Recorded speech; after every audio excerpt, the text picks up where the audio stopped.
faithfully delivering value, interpreting great books from around the world. Hello, this is Sally's Book Talk. Today we're exploring the book The Push, A Climber's Journey of Endurance, Risk, and Going Beyond Limits, subtitled The Power of Self-Transcendence.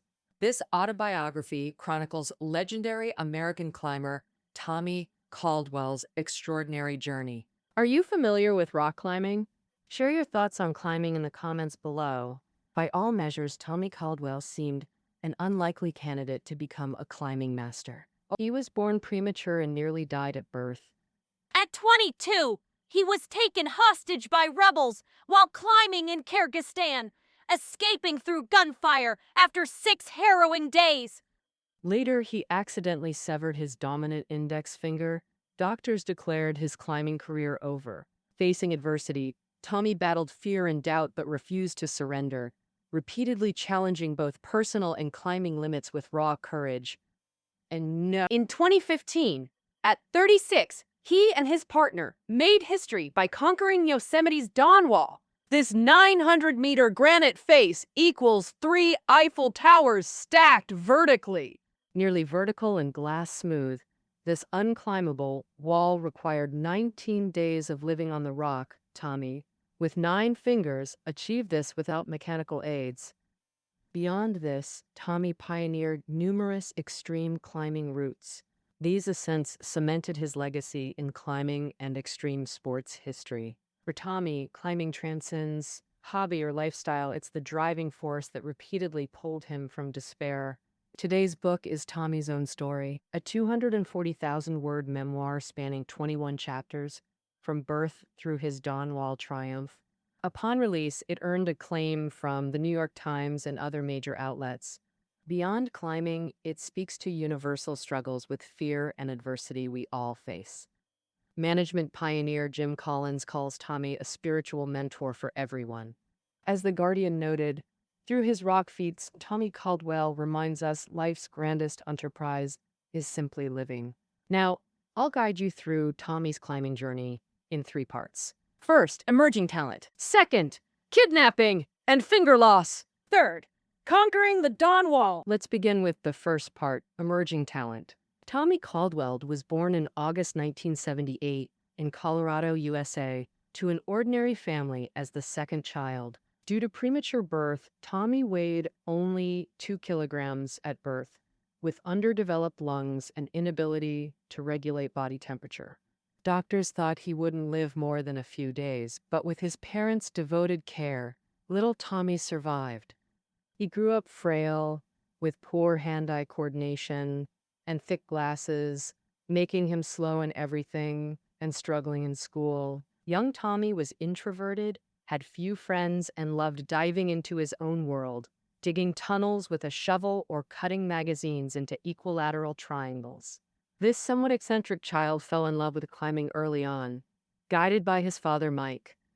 Mike was a middle school teacher, a fitness fanatic, and a climbing enthusiast. He won titles like Mr. Colorado and Mr. Mid-America in bodybuilding, and worked part-time as a mountain guide. Mike believed parents should teach kids to handle adversity, offering rewards and encouragement while letting them face small setbacks. While other kids earned allowance from chores, Tommy's dad had a fitness point system. 100 sit-ups or 30 push-ups earned points, each worth 10 cents. Besides money, Dad gave other rewards too. When Tommy first did 20 consecutive pull-ups, he got a huge ice cream. After his first nonstop 5-kilometer run, Dad took him for a motorcycle ride. Weekends meant hiking snow peaks and camping overnight as a family tradition. Tommy's earliest memory is at age 3, with Dad and his 6-year-old sister Sandy spending the night in a Colorado snow cave. Back then, Tommy wore diapers, huddled with his sister in a single-layer down sleeping bag beside Dad, wind howling outside. Dad woke every few hours to shovel snow from the entrance, preventing the family from getting trapped. He also took the kids rock climbing. During climbs, Dad always went first with ropes and gear to set anchors, followed by sister, Tommy, then Mom. He taught them knot tying and bailing techniques. He said climbing isn't just thrill-seeking, it's a sport requiring intelligence, focus, and technique to ensure safety. As Tommy grew, he traveled with Dad during holidays to outdoor climbing spots across the US and Europe. Though usually shy, Tommy came alive on rock faces. Climbing gradually became his life's priority. In 1980s to 90s America, the dominant climbing method was free climbing. Traditional free climbing relied solely on physical ability without gear assistance. Typically, the lead climber sets temporary protection points using gear based on route features. The second climber collects gear while ascending, with both safeguarding each other via ropes. Traditional free climbing carried high risks, demanding extensive experience. Meanwhile, Europeans popularized sport climbing with permanent bolts for protection. Sport climbing's safety allowed focus on athleticism, ideal for competitions and training. It's now the most popular climbing style. Guided by Dad, Tommy explored both styles. In summer 1995, 16-year-old Tommy joined Dad in Utah for the snowbird competition, attracting top U.S. sport climbers. Competitors included Tommy's climbing idols. Dad entered him in amateur heats before pro events. Tommy effortlessly won amateur division, qualifying against his idols. Competing with idols seemed unimaginable.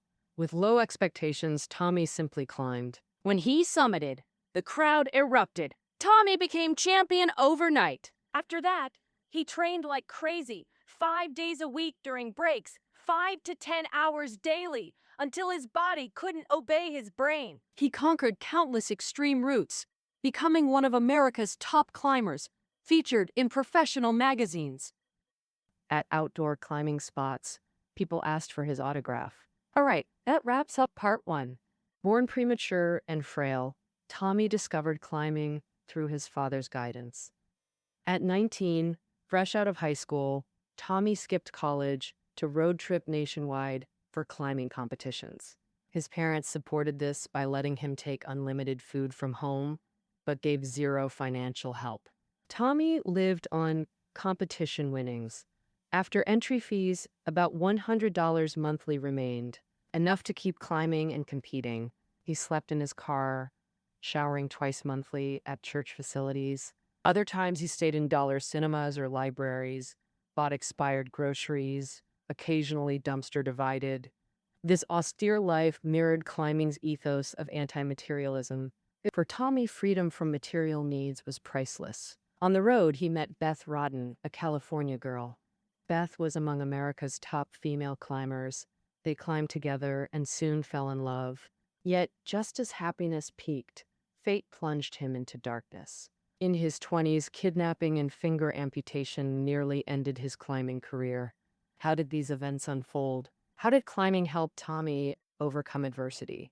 Now we move to part 2, kidnapping and finger loss. In 2000, sponsored by the North Face, Beth traveled to Kyrgyzstan's Karv-Shin region to climb a granite wall. Dubbed Central Asia's Yosemite, it attracted European climbers. This remote, desolate area lacked infrastructure.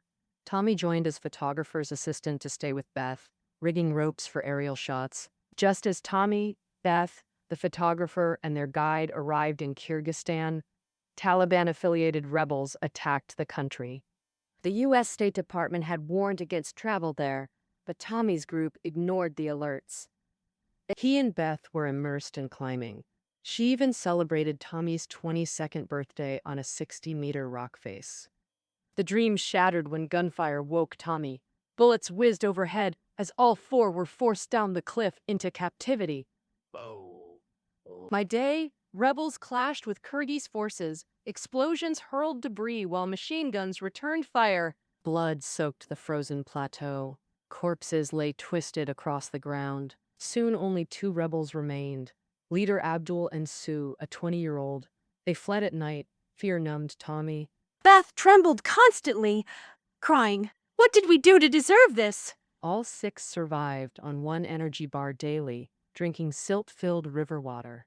Tommy and the others rapidly wasted away. Malnutrition eroded their willpower. Tommy realized rescue wouldn't come. They had to save themselves. The rugged terrain offered hope. Rebels needed climbers' help on steep slopes. On the 6th night, Abdul left alone, seeking food and warm clothes. Sue then led hostages over a 600-meter peak with scree slopes and sheer cliffs.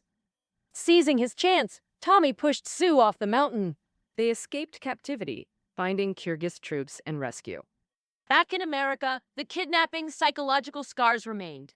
As a child wrestler, Tommy always let crying opponents win. Now he'd killed to survive. Though later learning Sue survived, Tommy long wrestled with the act shadow. He felt transformed, torn between trembling fear and exhilarated joy at being alive. Scenes of blood on mountains, bullets hitting boulders, human screams, and rocket whistles flashed through his mind daily. He'd sit for hours on park benches, staring blankly ahead. Beth would suddenly cry in terror, having nightmares of rebels hunting her in America, becoming overly dependent on Tommy. Facing his son's crisis, Dad Mike knew only one solution. He told Tommy, "Return to your battlefield, son." Tommy too yearned for mountains and climbing. He went to California's Yosemite National Park. Ancient blue skies, forests with damp scents, and crucially, Yosemite's legendary climbing walls. Before majestic rock faces, pure happiness flooded Tommy, feeling small, his pressures vanishing. Just as things improved, another accident nearly ended his climbing career. While building a platform for new appliances, he carelessly sawed off his left index finger, beyond reattachment. Doctors said, "Tommy, this is serious. You'll lose the finger. Start planning your future." As a lefty, with only a third of his crucial index finger left, how could he grip tiny holds on smooth walls? Beth found top therapists who advised nerve training to prevent hypersensitivity. Daily desensitization, alternating the stump between cold and hot water repeatedly, then poking objects, rice, lentils, and tapping with pencil racers to adapt to textures.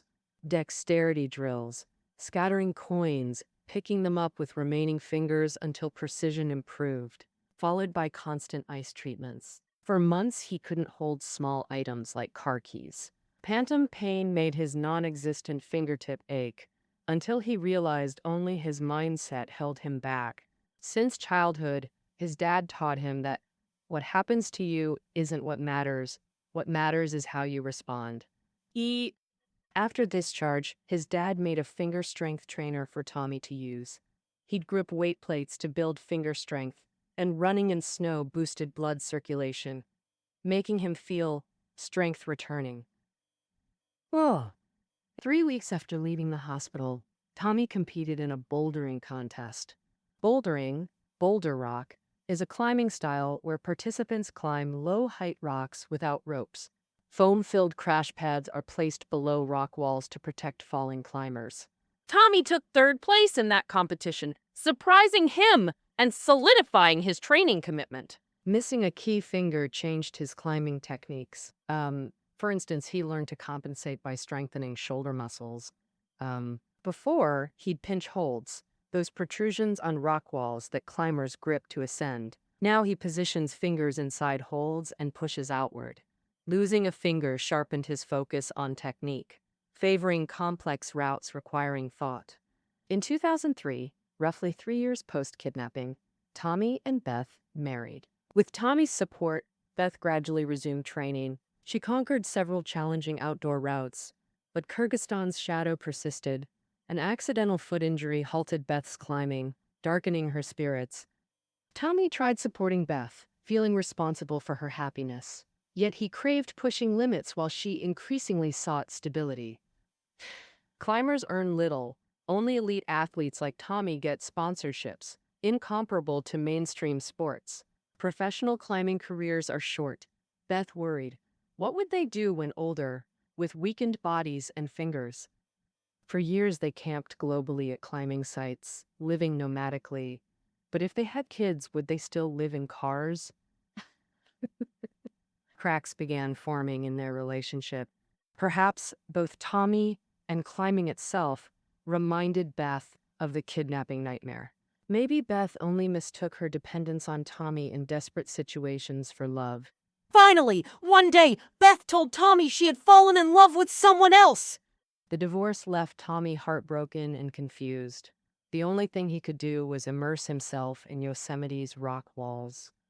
There, a massive, sheer rock wall stands about 900 meters high, 3 times the height of the Eiffel Tower. At dawn, as the sun rises, the first rays bathe this wall in an indescribably beautiful orange glow. This is the dawn wall, nearly vertical to the ground with a smooth surface.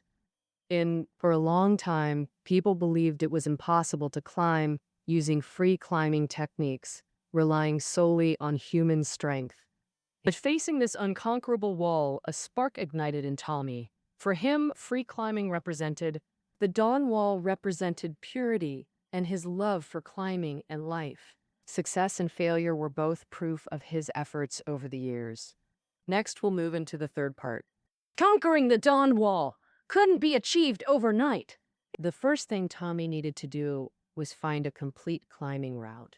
He started this work around 2008. He started by rappelling down from the top of the dawn wall, descending with ropes to search for holds, the bumps and indentations on the rock surface. In some spots, the holds were so small they were almost invisible. Tommy would swing on ropes, feeling the rock like reading Braille, to find where holds allowed continuous climbing. Then he linked these holds and movements into a continuous route. The term for this is pitch, a rope length section, and a complete climbing route may consist of several pitches, each about 30 meters long. Generally, the end of each pitch should be a ledge on the wall, a standing point, or where the climbing style significantly changes. After completing each pitch, Tommy would study another until he connected them all. He established 32 pitches on the dawn wall. The second task was to study suitable weather conditions for climbing. Tesla is, you need to climb when it's cool, so the rubber on climbing shoes provides ideal grip, preventing slips on granite. Heat, rain, etc. all affect climbing conditions and the climber's physical state. Large chunks of ice falling from mountaintops, known as widowmakers, directly endanger climbers' lives. So, sunny days after winter snowfall can also be dangerous. Ultimately, Tommy's research concluded that climbing the dawn wall must be done in clear, dry winter conditions. And encountering such ideal weather depends on luck. The third thing he needed to do was find a suitable climbing partner.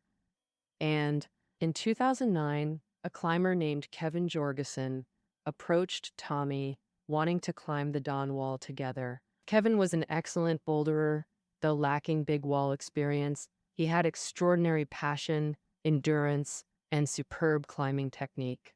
He and Tommy studied the routes together to prepare for the climb. In November 2010, Tommy and Kevin made their first attempt to free climb from the ground.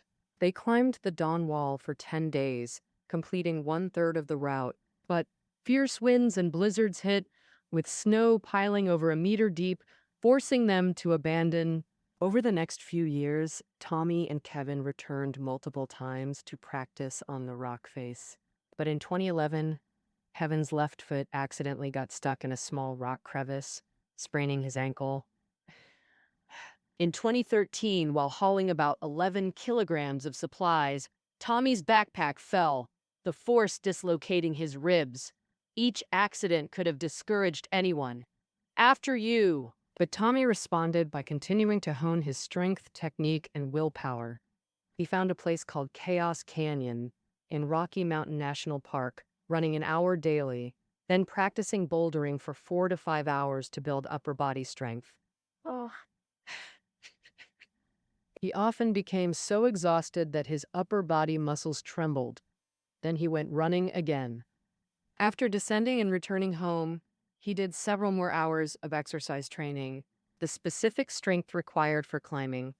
Technically, Tommy filmed his movements and analyzed them one by one to enhance his training. He also changed his diet, cutting out bread, processed sugar, alcohol, and coffee. Fortunately, his intense training received support from his second wife, Becca. Becca is independent and optimistic, not minding Tommy being away for months climbing in Yosemite, and Tommy's parents and friends provided selfless help over the years. Even his ex-wife Beth volunteered to belay for Tommy during his practice climbs.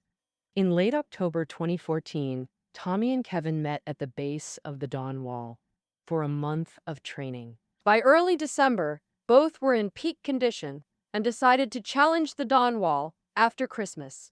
A 900-meter rock face couldn't be climbed in one day. They'd need to live on the wall. So they installed a portaledge base camp at 360 meters high in advance. This tent had an aluminum frame, was plywood-sized, and hung from the wall by expansion bolts. Daily, they'd climb a section, then return via fixed ropes to sleep in the portaledge. If they climbed above the portaledge, they'd rappel back to base camp. Each morning, they'd return to their previous high point before continuing. From there, they'd climb. If they fell on a pitch, they had to restart that entire section. Beyond the camp, Tommy prepared ample water, food, bandages, hand cream, and essentials. Supplies were pre-delivered via hiking trails to the summit for ongoing resupply. He brought 8 pairs of climbing shoes alone. At 3:30 p.m. on December 27, 2014, as sun grazed the Dawn Wall, Tommy and Kevin laced up to begin their ascent. And whether it let, the cold, dry conditions were ideal for climbing. After 7 years of preparation, the first 3 days went smoothly.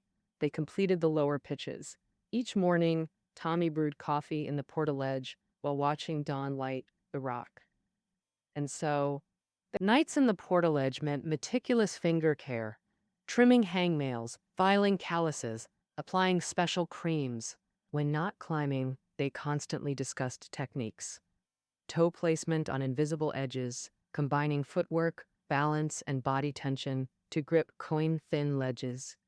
On night 3, December 29th, a cold front hit. Branches twisted and snapped. The portaledge slammed against rock like machine gun fire. The scenes of blood on the mountains, bullets hitting boulders, human screams, and the sharp whistling of rockets flash back in his mind every day. He often sits on park benches for hours, staring blankly ahead with empty eyes. F would suddenly burst into tears of fear, always having nightmares that rebels would chase her to America and becoming overly dependent on Tommy. Facing his son's predicament, Dad Mike knew only one solution. He told Tommy, "Return to your battlefield, son."